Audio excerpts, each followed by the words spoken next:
இப்போ கையில் இருக்கிறது வேண்டிகிராஃப் ஜென்ரேட்டர் அப்படின்னு சொல்லுவாங்க. ஸ்கூல் டைமில் நிறைய பேருக்கு பார்த்த ஞாபகம் இருக்கும். ஸோ இது பேசிக்காக இது கூட வந்து ஒரு பேஸ் மட்டும் மாதிரி கொடுத்துருக்காங்க இல்லையா, அதுக்கு பவர் சப்ளை கொடுத்ததுக்கப்புறம் உள்ளே வந்து பார்த்தீங்கன்னா ஒரு டியூப் மாதிரி ஒரு ரொட்டேஷன் வந்து பார்த்தீங்கன்னா சுற்றும். ஸோ இதுதான் வந்து பார்த்தீங்கன்னா எலக்ட்ரான்ஸை அந்த மேலே இருக்கிற டூமில் கொண்டு போய் உட்கார வைக்கும். ஸோ அதனால் ஹை வோல்டேஜ் எலக்ட்ரான்ஸும் இருக்கிறதுனால அது ஸ்டாட்டிக் எலக்ட்ரிசிட்டியை ப்ரொடியூஸ் பண்ணுற ஒரு டிவைஸ்னு சொல்லுவாங்க. ஸோ இதில் பேசிக்காக நிறைய ஃபன் எக்ஸ்பெரிமெண்ட் பண்ண முடியும். சிம்பிளாக வந்து பார்த்தீங்கன்னா என்கிட்ட 2 ஐட்டம் இருக்கு இல்லையா, ஒன்று முடி மாதிரி இருக்குது, ஒன்று பால் மாதிரி இருக்கு இல்லையா.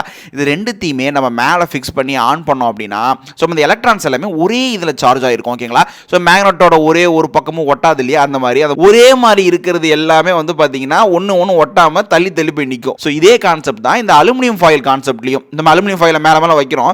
ஸோ அது சார்ஜ் வந்து பார்த்தீங்கன்னா ஒரே இது ஆன உடனே பட்டுன்னு ஒன்றா வருது இல்லையா, மேக்னெட் ஒட்டாத மாதிரி. ஸோ டெஸ்லா காயில் மாதிரி இதை சுற்றி வந்து பார்த்தீங்கன்னா ஒரு எலக்ட்ரிக் ஃபீல்டு இருக்கும். ஸோ நம்ம ஏதாவது பல்பு கொண்டு போய் வச்சோம் அது எரியுமான்னு சொல்லி செக் பண்ணி பார்க்கறதுக்காக விப்ரோட எமர்ஜென்சி பல்பு. ஸோ இது நிறைய பேருக்கு யூஸ்ஃபுல்லாக இருக்கும் கரண்ட் இல்லாத வீட்டுக்கு. ஏன்னா இது கரண்ட்டே போனாலும் 4 மணி நேரத்துக்கிட்ட இதுலேருந்தே லைட் வரும். இந்த ப்ராடக்ட்டை வந்து மேலே இல்லை கீழே டேக் பண்ணி வரும், செக் பண்ணி பார்த்துங்க. ஸோ இதை கொண்டு போய் வைக்கலான்னு போனோம், பட் இது எல்இடின்றதுனால இது ஒர்க் ஆகாது. ஸோ பழைய ஃபியூஸ் போன டியூப்லைட் கொண்டு போய் வச்சோம், அது எந்த அளவு எரியுதுன்றதை செக் பண்ணி பார்த்துருப்பீங்க.